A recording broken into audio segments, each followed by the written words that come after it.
नमस्कार, आदाब, सत श्री अकाल। आज मैं आपको सुनाने जा रहा हूँ मुंशी प्रेमचंद जी लिखित कहानी नशा। ईश्वरी एक बड़े जमींदार का लड़का था और मैं एक गरीब क्लर्क का, जिसके पास मेहनत मजूरी के सिवा और कोई जायदाद न थी। हम दोनों में परस्पर बहसें होती रहती थीं। मैं जमींदारी की बुराई करता, उन्हें हिंसक पशु और खून चूसने वाली जोंक और वृक्षों की चोटी पर फूलने वाला बंझा कहता। वह जमींदारों का पक्ष लेता, पर स्वभावत उसका पहलू कुछ कमजोर होता था, क्योंकि उसके पास जमींदारों के अनुकूल कोई दलील न थी। वह कहता कि सभी मनुष्य बराबर नहीं होते, छोटे बड़े हमेशा होते रहते हैं और होते रहेंगे। लचर दलील थी। किसी मानुषीय या नैतिक नियम से इस व्यवस्था का औचित्य सिद्ध करना कठिन था। मैं इस वाद विवाद की गर्मी में अक्सर तेज हो जाता और लगने वाली बात कह जाता, लेकिन ईश्वरी हार कर भी मुस्कुराता रहता था। मैंने उसे कभी गर्म होते नहीं देखा।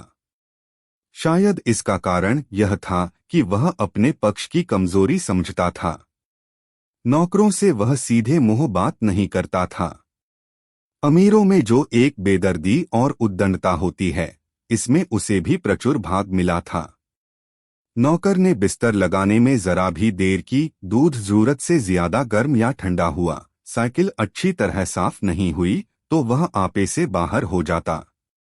सुस्ती या बदतमीजी उसे जरा भी बर्दाश्त न थी, पर दोस्तों से और विशेषकर मुझसे उसका व्यवहार सौहार्द और नम्रता से भरा हुआ होता था।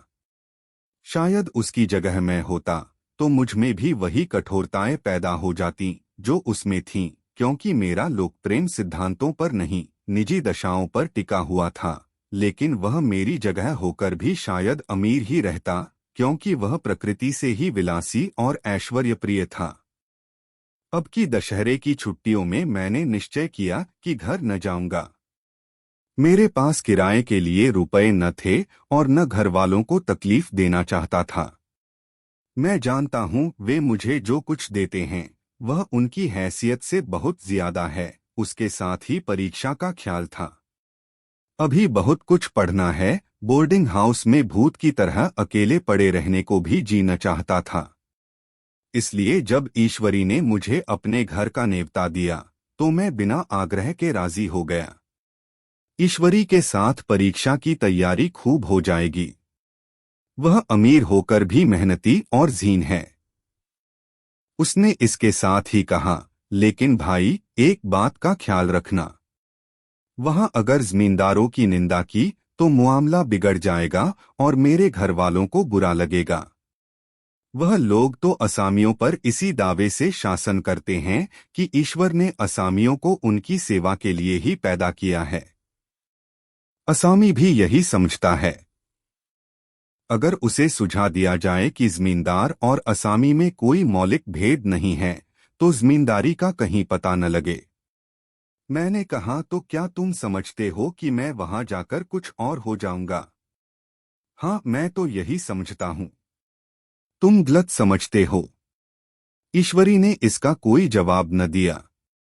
कदाचित उसने इस मामले को मेरे विवेक पर छोड़ दिया। और बहुत अच्छा किया। अगर वह अपनी बात पर अड़ता तो मैं भी जिद पकड़ लेता। सेकेंड क्लास तो क्या, मैंने कभी इंटर क्लास में भी सफर न किया था। अब की सेकेंड क्लास में सफर का सौभाग्य प्राप्त हुआ। गाड़ी तो 9 बजे रात को आती थी, पर यात्रा के हर्ष में हम शाम को स्टेशन जा पहुंचे। कुछ देर इधर उधर सैर करने के बाद रिफ्रेशमेंट रूम में जाकर हम लोगों ने भोजन किया। मेरी वेशभूषा और रंगढंग से पारखी खानसामों को यह पहचानने में देर न लगी कि मालिक कौन है और पिछलगू कौन, लेकिन न जाने क्यों मुझे उनकी गुस्ताखी बुरी लग रही थी। पैसे ईश्वरी की जेब से गए। शायद मेरे पिता को जो वेतन मिलता है उससे ज्यादा इन खानसामों को इनाम इकराम में मिल जाता हो। एक अठन्नी तो चलते समय ईश्वरी ही ने दी। फिर भी मैं उन सबों से उसी तत्परता और विनय की अपेक्षा करता था जिससे वे ईश्वरी की सेवा कर रहे थे। ईश्वरी के हुक्म पर सबके सब दौड़ते हैं, लेकिन मैं कोई चीज मांगता हूं तो उतना उत्साह नहीं दिखाते। मुझे भोजन में कुछ स्वाद न मिला। यह भेद मेरे ध्यान को संपूर्ण रूप से अपनी ओर खींचे हुए था। गाड़ी आई, हम दोनों सवार हुए। खानसामों ने ईश्वरी को सलाम किया। मेरी ओर देखा भी नहीं। ईश्वरी ने कहा, कितने तमीजदार हैं ये सब। एक हमारे नौकर हैं कि कोई काम करने का ढंग नहीं। मैंने खट्टे मन से कहा, इसी तरह अगर तुम अपने नौकरों को भी 8 आने रोज इनाम दिया करो तो शायद इनसे ज्यादा तमीजदार हो जाएं। तो क्या तुम समझते हो यह सब केवल इनाम के लालच से इतना अदब करते हैं? जी नहीं, कदापि नहीं। तमीज और अदब तो इनके रक्त में मिल गया है। गाड़ी चली। डाक थी। प्रयाग से चली तो प्रतापगढ़ जाकर रुकी। एक आदमी ने हमारा कमरा खोला। मैं तुरंत चिल्ला उठा, दूसरा दर्जा है, सेकंड क्लास है। उस मुसाफिर ने डिब्बे के अंदर आकर मेरी ओर एक विचित्र उपेक्षा की दृष्टि से देखकर कहा, जी हाँ, सेवक इतना समझता है, और बीच वाले बर्थ पर बैठ गया। मुझे कितनी लज्जा आई कह नहीं सकता। भोर होते होते हम लोग मुरादाबाद पहुंचे। स्टेशन पर कई आदमी हमारा स्वागत करने के लिए खड़े थे। 2 भद्र पुरुष थे, 5 बेगार। बेगारों ने हमारा लगेज उठाया। दोनों भद्र पुरुष पीछे पीछे चले। एक मुसलमान था रियासत अली, दूसरा ब्राह्मण था रामहरख। दोनों ने मेरी ओर अपरिचित नेत्रों से देखा, मानो कह रहे हैं, तुम कौवे होकर हंस के साथ कैसे? रियासत अली ने ईश्वरी से पूछा, यह बाबू साहब क्या आपके साथ पढ़ते हैं? ईश्वरी ने जवाब दिया, हाँ, साथ पढ़ते भी हैं और साथ रहते भी हैं। यूं कहिए कि आप ही की बदौलत मैं इलाहाबाद पड़ा हुआ हूं, नहीं कब का लखनऊ चला आया होता। अब की मैं इन्हें घसीट लाया। इनके घर से कई तार आ चुके थे, मगर मैंने इनकारी जवाब दिलवा दिए। आखिरी तार तो अर्जेंट था, जिसकी फीस 4 आने प्रति शब्द है, पर यहां से भी उसका जवाब इनकारी ही गया। दोनों सज्जनों ने मेरी ओर चकित नेत्रों से देखा। आतंकित हो जाने की चेष्टा करते जान पड़े। रियासत अली ने अर्धशंका के स्वर में कहा, लेकिन आप बड़े सादे लिबास में रहते हैं। ईश्वरी ने शंका निवारण की, महात्मा गांधी के भक्त हैं साहब। खद्दर के सिवा कुछ पहनते ही नहीं। पुराने सारे कपड़े जला डाले। यूं कहो कि राजा हैं। 2.5 लाख सालाना की रियासत है, पर आपकी सूरत देखो तो मालूम होता है अभी अनाथालय से पकड़कर आए हैं। रामहरख बोले, अमीरों का ऐसा स्वभाव बहुत कम देखने में आता है। कोई भाप ही नहीं सकता। रियासत अली ने समर्थन किया, आपने महाराजा चांदली को देखा होता तो दांतों तले उंगली दबाते। एक गाढ़े की मिर्जई और चमरौधे जूते पहने बाजारों में घूमा करते थे। सुनते हैं एक बार बेगार में पकड़े गए थे और उन्हीं ने 10 लाख से कॉलेज खोल दिया। मैं मन में कटा जा रहा था, पर न जाने क्या बात थी कि यह सफेद झूठ उस वक्त मुझे हास्यास्पद न जान पड़ा। उसके प्रत्येक वाक्य के साथ मानो मैं उस कल्पित वैभव के समीपतर आता जाता था। मैं शहसवार नहीं हूँ। हाँ, लड़कपन में कई बार लद्दू घोड़ों पर सवार हुआ हूँ। यहाँ देखा तो 2 कलारास घोड़े हमारे लिए तैयार खड़े थे। मेरी तो जान ही निकल गई। सवार तो हुआ, पर बोटियां कांप रही थीं। मैंने चेहरे पर शिकन न पड़ने दिया। घोड़े को ईश्वरी के पीछे डाल दिया। खैरियत यह हुई कि ईश्वरी ने घोड़े को तेज न किया, वरना शायद मैं हाथ पैर तुड़वाकर लौटता। संभव है ईश्वरी ने समझ लिया हो कि यह कितने पानी में है। ईश्वरी का घर क्या था, किला था। इमामबाड़े कासा फाटक, द्वार पर पहरेदार टहलता हुआ, नौकरों का कोई हिसाब नहीं, एक हाथी बंधा हुआ। ईश्वरी ने अपने पिता, चाचा, ताऊ आदि सबसे मेरा परिचय कराया और उसी अतिशयोक्ति के साथ ऐसी हवा बांधी कि कुछ न पूछिए। नौकर चाकर ही नहीं, घर के लोग भी मेरा सम्मान करने लगे। देहात के जमींदार लाखों का मुनाफा, मगर पुलिस कांस्टेबल को अफसर समझने वाले कई महाशय तो मुझे हुजूर हुजूर कहने लगे। जब जरा एकांत हुआ तो मैंने ईश्वरी से कहा, तुम बड़े शैतान हो यार, मेरी मिट्टी क्यों पलीद कर रहे हो। ईश्वरी ने दृढ़ मुस्कान के साथ कहा, इन गधों के सामने यही चाल जरूरी थी, वरना सीधे मुंह बोलते भी नहीं। जरा देर के बाद नाई हमारे पांव दबाने आया।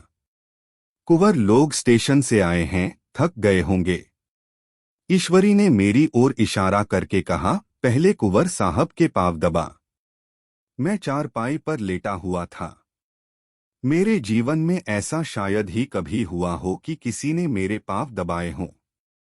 मैं इसे अमीरों के चोंचले, रईसों का गधापन और बड़े आदमियों की मुटमर्दी और जाने क्या क्या कहकर ईश्वरी का परिहास किया करता, और आज मैं पोतरों का रईस बनने का स्वांग भर रहा था।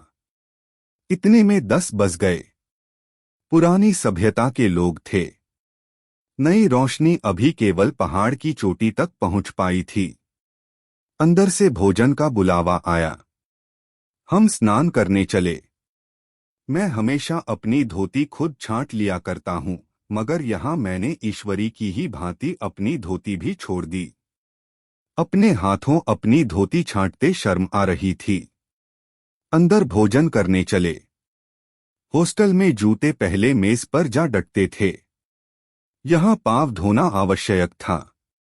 कहार पानी लिए खड़ा था। ईश्वरी ने पांव बढ़ा दिए। कहार ने उसके पांव धोए। मैंने भी पांव बढ़ा दिए। कहार ने मेरे पांव भी धोए। मेरा वह विचार न जाने कहाँ चला गया था। सोचा था वहां देहात में एकाग्र होकर खूब पढ़ेंगे, पर यहां सारा दिन सरसपाटे में कट जाता था।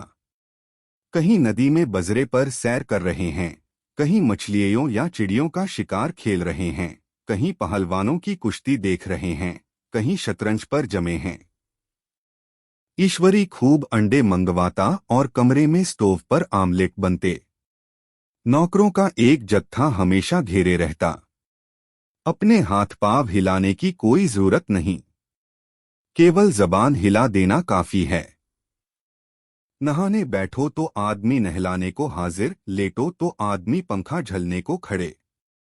मैं महात्मा गांधी का कुंवर चेला मशहूर था। भीतर से बाहर तक मेरी धाक थी। नाश्ते में जरा भी देर न होने पाए, कहीं कुंवर साहब नाराज न हो जाए, बिछावन ठीक समय पर लग जाए, कुंवर साहब के सोने का समय आ गया। मैं ईश्वरी से भी ज्यादा नाजुक दिमाग बन गया था, या बनने पर मजबूर किया गया था। ईश्वरी अपने हाथ से बिस्तर बिछा ले, लेकिन कुंवर मेहमान अपने हाथों से कैसे अपना बिछावन बिछा सकते हैं। उनकी महानता में बट्टा लग जाएगा। एक दिन सचमुच यही बात हो गई। ईश्वरी घर में था। शायद अपनी माता से कुछ बातचीत करने में देर हो गई। यहां 10 बज गए। मेरी आंखें नींद से झपक रही थीं, मगर बिस्तर कैसे लगाऊं। कुंवर जो ठहरा। कोई 11:30 बजे महरा आया। बड़ा मुहल्गा नौकर था। घर के धंधों में मेरा बिस्तर लगाने की उसे सुधि ही न रही। अब जो याद आई तो भागा हुआ आया। मैंने ऐसी डांट बताई कि उसने भी याद किया होगा।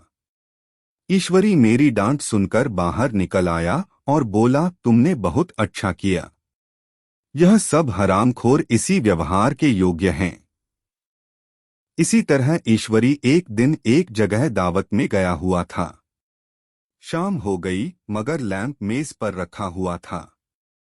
दियासलाई भी थी, लेकिन ईश्वरी खुद कभी लैंप नहीं जलाता था। फिर कुंवर साहब कैसे जलाएं? मैं झुंझला रहा था। समाचार पत्र आया रखा हुआ था। जी उधर लगा हुआ था, पर लैंप नदारद। दैवयोग से उसी वक्त मुंशी रियासत अली आ निकले। मैं उन्हीं पर उबल पड़ा। ऐसी फटकार बताई कि बेचारा उल्लू हो गया। तुम लोगों को इतनी फिक्र भी नहीं कि लैंप तो जलवा दो। मालूम नहीं ऐसे कामचोर आदमियों का यहाँ कैसे गुजर होता है। मेरे यहाँ घंटे भर निर्वाह न हो। रियासत अली ने कांपते हुए हाथों से लैंप जला दिया। वहां एक ठाकुर अक्सर आया करता था। कुछ मनचला आदमी था, महात्मा गांधी का परम भक्त। मुझे महात्मा जी का चेला समझकर मेरा बड़ा लिहाज करता था, पर मुझसे कुछ पूछते संकोच करता था। एक दिन मुझे अकेला देखकर आया और हाथ बांधकर बोला, सरकार तो गांधी बाबा के चेले हैं न। लोग कहते हैं कि यहाँ स्वराज्य हो जाएगा तो जमींदार न रहेंगे। मैंने शान जमाई, जमींदारों के रहने की जरूरत ही क्या है। यह लोग गरीबों का खून चूसने के सिवा और क्या करते हैं। ठाकुर ने फिर पूछा, तो क्यों सरकार, सब जमींदारों की जमीन छीन ली जाएगी। मैंने कहा, बहुत से लोग तो खुशी से दे देंगे। जो लोग खुशी से न देंगे उनकी जमीन छीननी ही पड़ेगी। हम लोग तो तैयार बैठे हुए हैं। ज्यों ही स्वराज्य हुआ अपने इलाके असामियों के नाम हिब्बा कर देंगे। मैं कुर्सी पर पांव लटकाए बैठा था। ठाकुर मेरे पांव दबाने लगा। फिर बोला, आजकल जमींदार लोग बड़ा जुल्म करते हैं सरकार। हमें भी हुजूर अपने इलाके में थोड़ी सी जमीन दे दें तो चलकर वहीं आपकी सेवा में रहें। मैंने कहा, अभी तो मेरा कोई इख्तियार नहीं है भाई, लेकिन ज्यों ही इख्तियार मिला मैं सबसे पहले तुम्हें बुलाऊंगा। तुम्हें मोटर ड्राइवरी सिखाकर अपना ड्राइवर बना लूंगा। सुना, उस दिन ठाकुर ने खूब भंग पी और अपनी स्त्री को खूब पीटा और गांव के महाजन से लड़ने पर तैयार हो गया। छुट्टी इस तरह तमाम हुई और हम फिर प्रयाग चले। गांव के बहुत से लोग हम लोगों को पहुंचाने आए। ठाकुर तो हमारे साथ स्टेशन तक आया। मैंने भी अपना पार्ट खूब सफाई से खेला और अपनी कुबेरोचित विनय और देवत्व की मुहर हरेक हृदय पर लगा दी। जी तो चाहता था हरेक नौकर को अच्छा इनाम दूं, लेकिन वह सामर्थ्य कहाँ थी। वापसी टिकट था ही, केवल गाड़ी में बैठना था, पर गाड़ी आई तो ठसाठस भरी हुई। दुर्गा पूजा की छुट्टियां भोगकर सभी लोग लौट रहे थे। सेकेंड क्लास में तिल रखने की जगह नहीं। इंटर क्लास की हालत उससे भी बदतर। यह आखिरी गाड़ी थी, किसी तरह रुक न सकते थे। बड़ी मुश्किल से तीसरे दर्जे में जगह मिली। हमारे ऐश्वर्य ने वहां अपना रंग जमा लिया, मगर मुझे उसमें बैठना बुरा लग रहा था। आए थे आराम से लेटे लेटे, जा रहे थे सिकुड़े हुए। पहलू बदलने की भी जगह न थी। कई आदमी पढ़े लिखे भी थे।